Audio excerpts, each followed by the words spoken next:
కనిపించలేదు, ఎక్కడ మిస్ అయిందేమో. ఎందుకంటే నారాయణ రెడ్డి గారు లాంటి వారు కూడా స్పందించారు. ఆ రోజుల్లో అధికారంలో ఉన్న తెలుగుదేశం ప్రభుత్వం, నారాయణ రెడ్డి గారు రాజ్యసభ సభ్యుడిగా రకరకాల స్థాయిల్లో పనిచేసింది తెలుగుదేశం ప్రభుత్వంలో.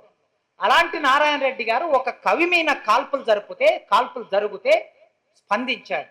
తెలుగు నేల మీద ఉన్న చాలా మంది కవులు ఈ కాల్పుల ఘటన నిరసిస్తూ రాశారు. ఎందుకు జరిగాయి కాల్పులు? రాజ్యం గద్దరను ఎందుకు చంపాలనుకున్నది? అంటే తక్షణ కారణం, బయటి కారణం, 2 కారణాలు ఉన్నాయి. ఆ 2 కారణాలు చెప్పి ముగిస్తాను. తక్షణ కారణం ఏమిటి? 1996లో అధికారంలోకి వచ్చిన చంద్రబాబు నాయుడు ఆంధ్రప్రదేశ్ ముఖ్యమంత్రిగా ప్రపంచ బ్యాంక్ అభివృద్ధి నమూనాని ఇక్కడ అమలు చేయదలుచుకున్నాడు. ఈ అభివృద్ధి నమూనాకి అడ్డంకిగా ఉన్న వాళ్ళు ఎవరు? విప్లవోద్యమం. ఆ విప్లవోద్యమం అడ్డంకిగా ఉన్నది కనుక విప్లవోద్యమాన్ని లేకుండా చేయాలి. అలా చేయడం కోసం అనేక మంది విప్లవోద్యమ నాయకుల్ని ఎన్కౌంటర్ చేస్తున్న సందర్భం అది. అట్లా ఎన్కౌంటర్ చేస్తున్నప్పుడు శవాలని మాయం చేయడం ఒక కాలం, మనుషుల్ని మాయం చేసి ఆ మనిషి ఎక్కడున్నాడో తెలియకుండా కొన్ని సంవత్సరాలైనా కూడా ఆ మనిషి చనిపోయాడని మనం అనుకోవడమే తప్ప చనిపోయిన విషయం మనకు తెలియదు. 80, 85, 83, 83 నుంచి 87, 88 వరకు మనుషుల్ని మాయం చేసే కాలం చూశాం. 78, 79లో మనుషుల్ని మాయం చేసిన కాలం చూశాం. 90, 97 తర్వాత చంపిన తర్వాత శవాలని బంధువులకి అప్పగించకుండా పోలీసులే శవాలని ఖననం చేస్తున్నప్పుడు ఏమైపోయింది? ఈ నేలకి, తెలుగు నేలకి తమ బిడ్డలు. గద్దరన్న రాశాడు కదా తన సాహిత్యంలో కథాకావ్యంగా చెప్పబడిన చాలా అద్భుతమైన పాట, వీరులారా శూరులారా రాడికల్లా బిడ్డలారా అనే పాట మనందరికీ తెలుసు. అది తనకు అత్యంత ఇష్టమైన పాటగా చెప్పుకున్నాడు. ఆ పాట గురించి, ఆ పాట ఎవరి గురించి రాశాడు? మొదలు ఒక సాకి నడుస్తుంటది ఆ పాటలో.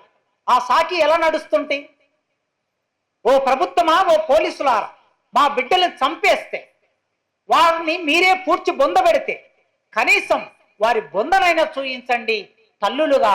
ఆ బొంద మీద 4 ఎర్రమల్లెలు పెట్టి మేము కన్నీరు కారుస్తామని ఆ పాట సాగుతూ ఉంటది.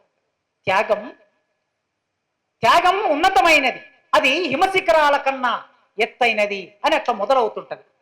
అలా పాట రాసిన గద్దరన్న ఆ బిడ్డల్ని చంపేస్తే, ఆ బిడ్డల శవాలని బంధువులకు ఇవ్వకపోతే అప్పుడు ఆయన పూనుకోవలసి వచ్చింది. అసెంబ్లీ నడుస్తూ ఉన్నది. అసెంబ్లీ నడుస్తూ ఉంటే గోసి గొంగడేసుకొని అసెంబ్లీలోకి దూసుకొని వెళ్ళాడు ఆయన. అసెంబ్లీలోకి దూసుకొని వెళ్ళి స్పీకర్ని హెచ్చరించి వచ్చాడు. నాకు తెలిసి జర్నలిస్ట్ చెప్పాలి, సివిల్ డ్రెస్ లో ఉన్న ఒక వ్యక్తి అసెంబ్లీలోకి దూసుకెళ్ళినటువంటి ఏకైక సంఘటన అదొక్కటే. అది గద్దరన్నకే సాధ్యమైంది, ఇంకెవరు వెళ్ళలేరు. దూసుకెళ్లి స్పీకర్ని హెచ్చరించాడు, నన్ను ఇలా గొంగడి గోసి వేసుకొని గజ్జె కట్టుకొని ఈ తెలంగాణ, ఈ ఆంధ్రప్రదేశ్ లో ఒక 6 నెలలు తిరగనిస్తే చాలు మీ ప్రభుత్వాన్ని కూల్చేస్తానని హెచ్చరించి బయటకు వచ్చాడు ఆయన. వాళ్ళకు తెలుసు ఆయన కూల్చేయగలడని, ఆ శక్తి ఆయనకు ఉందని తెలుసు. ఆయనకు ఆయన నమ్మిన రాజకీయ విశ్వాసాలకి ఆ శక్తి ఉందని తెలుసు. అందుకే అక్కడి నుంచి మొదలై ఆయన ఆ శవాల దగ్గరికి వెళ్ళాడు. భారతదేశంలో మనిషి చచ్చిపోయిన తర్వాత చచ్చిపోయిన మనిషికి కూడా శవాలు కూడా రాజకీయాలు చేస్తాయి అనే ఒక సందర్భాన్ని గద్దరను చూయించాడు. ఆ శవాన్ని స్వాధీనం చేసుకోవడానికి ఎన్కౌంటర్ శవాల స్వాధీన కమిటీ అని పెడితే ఆ కమిటీకి ఆయన కన్వీనర్గా ఉండి శవాలని స్వాధీనం చేసుకున్నాడు. హైకోర్టులో పిటిషన్ వేశాడు. పోస్ట్ మార్టం, రీపోస్ట్ మార్టం, సరిగ్గా పోస్ట్ మార్టం చేయకపోతే రీపోస్ట్ మార్టం ద్వారా బుల్లెట్ ఎక్కడ తగిలింది, అది ఎన్కౌంటరా, పట్టుకొని కాల్చారా, సమీపం నుంచి కాల్చారా, దూరం నుంచి కాల్చారా, ఆత్మరక్షణ కోసం కాల్చారా అనేది అది పోస్ట్ మార్టం నివేదికలో తేలుతుంది కనుక బట్టబయలు అయిపోయింది. పట్టుకొని కాల్చారనే విషయం బట్టబయలు అయిపోయింది. అందుకే అట్ట బట్టబయలు అయిపోవటం అనేది ఇష్టం లేని పాలకులు, రాజ్యం గద్దరన్నను చంపాలనుకున్నది. గద్దరన్న ఉంటే ప్రభుత్వం నడవదు, గద్దరన్న ఉంటే ఎన్కౌంటర్లు నడవు, గద్దరన్న ఉంటే అన్యాయం నడవదు. ఎక్కడ అన్యాయం జరిగితే, ఎక్కడ ఎన్కౌంటర్ జరిగితే గద్దరన్న అక్కడ ఉంటాడు గనక గద్దరన్నను ఇక ఆయనను భౌతికంగా లేకుండా చేస్తే తప్ప మనం సీట్ల మీద ప్రశాంతంగా కూర్చోలేమనే ఒక అంచనకు వచ్చారు. ఇది తక్షణ కారణం. పరోక్ష కారణం సరిగ్గా తెలంగాణ అంశం ఎజెండా మీదకి వచ్చింది 1996. తెలంగాణ అంశానికి నాయకత్వంలోకి వచ్చాడు గద్దరన్న. నాయకత్వంలోకి వచ్చిన గద్దరన్న మల్లారెడ్డి వేదిక మీద ఉన్నాడు. భువనగిరి డిక్లరేషన్ అని కేసీఆర్ గారు మొదలు ప్రమాణ స్వీకారం చేసిన తర్వాత మొదటి అసెంబ్లీ సమావేశాల్లో రికార్డ్ అయి ఉన్నది. ఆయన మాట్లాడినటువంటి ఆ సుదీర్ఘమైన ఉపన్యాసంలో తెలంగాణ రావడానికి మొట్టమొదటి కారణం భువనగిరి డిక్లరేషన్, వరంగల్ డిక్లరేషన్, తెలంగాణ జనసభ, తెలంగాణ మహాసభ, ఇక్కడ నుంచి మొదలుపెట్టి మా టీఆర్ఎస్ వరకని ఆయన ఒక పొలిటికల్ పార్టీకి నాయకుడైనా జరిగిన ఒక చరిత్రను ప్రస్తావించాడు. అక్కడ నిష్పక్షపాతంగా ప్రస్తావించాడు. ఆ భువనగిరి డిక్లరేషన్ సభ నిర్వహించింది మల్లారెడ్డి గారి బృందం, ఇవాళ జైల్లో ఉన్న ఇన్నయ్య. ఆ సభకి ప్రధానమైన ఆకర్షణ గద్దరన్న. 2 రోజులు జరిగిన సభ, చివరికి జరిగిన బహిరంగ సభలో కొన్ని వేల మంది, 50,000 మంది వరకు అక్కడ హాజరై ఉన్నారు. బెల్లి లలిత పాట, గద్దరన్న పాట, అమ్మా తెలంగాణమా ఆకలి కేకల గానమా పాట ఆవిష్కరణ జరిగిన సభ అది. అక్కడ ఇది పరోక్ష కారణం. గద్దరన్న తెలంగాణ రాజుకుంటే, ఈ ఉద్యమం రాజుకుంటే, గద్దరన్న దీనికి నాయకత్వం వహిస్తే ఇక మనం ఎట్టి పరిస్థితుల్లో దీన్ని ఆపలేము గనక ఈ 2 కారణాల వలన గద్దరన్నని భౌతికంగా ఉండొద్దనుకున్నారు. ఆ క్రమంలో కాల్పులు జరిగాయి. దోషులు ఇప్పటికింకా పట్టుబడలేదు. కనుక ఈ ప్రశ్న నిరంతరం, గద్దరన్న అంటే ప్రశ్న, ఎవరినైనా ప్రశ్నించగలిగే శక్తి ఉన్న పాట.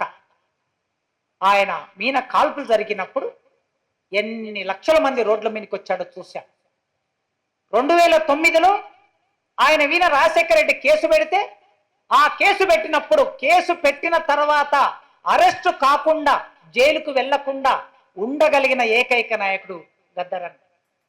లక్షల మంది రోడ్ల మీదకి వచ్చారు ఎక్కడికక్కడ జిల్లాల్లో. గద్దర్ను ఒకవేళ జైల్లో పెడితే ప్రభుత్వం నిలబడదు అన్నంతగా ఆ సందర్భంలో చూశాం మనం. ఒక వరంగల్ సభ, రైతు కూలి మహాసభ, ఆయన బయటకు వచ్చినప్పుడు నిజాం కాలేజీ సభ, ఆ తర్వాత జనప్రపంచనం ఎట్లా ఉంటుందో ఆయన అమరుడైనప్పుడు కూడా చూసాం మనం అందరం. ఆయన అమరుడైనప్పుడు ఇసుక వేస్తే రాలనంత జనం. ఎల్బీ స్టేడియం నుంచి అల్వాల్ ఒక 13 కిలోమీటర్లో 14 కిలోమీటర్లో ఉంటుంది. 13-14 కిలోమీటర్లు చేరుకోవడానికి ఎన్ని గంటల సమయం పట్టింది? 7 గంటల సమయం పట్టింది. ఒక్క అల్వాల్లోకి ఎంటర్ అయిన తర్వాత ఇంటికి 7 చేరుకోవడానికి 2 గంటల సమయం పట్టింది. అక్కడికి ఒక 800 కిలోమీటర్ల దూరం మాత్రమే, 800 మీటర్ల దూరం మాత్రమే ఉంటుంది. 800 మీటర్ల దూరం వెళ్ళడానికి 2 గంటల సమయం పట్టింది. ఒక ముఖ్యమంత్రి అక్కడికి రావాలనుకుంటే ముఖ్యమంత్రి 7 గంటలు వెయిట్ చేయవలసి వచ్చింది. That is Gaddar. 1 గంట నుంచి ముఖ్యమంత్రి కూర్చొని ఉన్నాడు నేను రావాలనుకోని. కానీ గద్దరన్న చనిపోయిన తర్వాత కూడా ఈ రాజ్యాన్ని ప్రశ్నించాడు.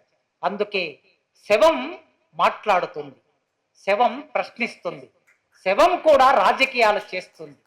ఆయన శవాల స్వాధీనం కోసం అమరుల త్యాగాన్ని ఎట్లయితే 50 ఏండ్లు ఆయన పాడాడో, చివరికి ఆయననే ఇవాళ ఒక ప్రశ్నగా మిగిలిపోయి ఈ రాజ్యాన్ని ప్రశ్నిస్తున్న సందర్భంలో మనం అందరం ఇక్కడ సమావేశమయ్యాం. గద్దరన్న సహచరి ఇవాళ హాస్పిటల్లో ఉంది. గద్దరన్న కోల్పోయాం. గద్దరన్న వీరుడుగా, యుగకర్తగా సాహిత్యంలో, చరిత్రలో రికార్డ్ అయ్యాడు. కానీ తులసి చెప్పినట్లు మౌనంగా తన పోరాటాన్ని నడిపిన విమలక్క చరిత్ర ఇంకా రికార్డు కానే లేదు. అందుకే ఈ సందర్భంలో దోషులు ఎవరు అనే ఈ ప్రశ్న ఎప్పటికీ ఎక్కువ పెడుతూనే ఉండాలి. గద్దరన్న మనందరికీ నేర్పిన ప్రశ్న. ఈ సందర్భంగా నాకు ఈ అవకాశం ఇచ్చినందుకు వందనాలతో ముగిస్తున్నాను.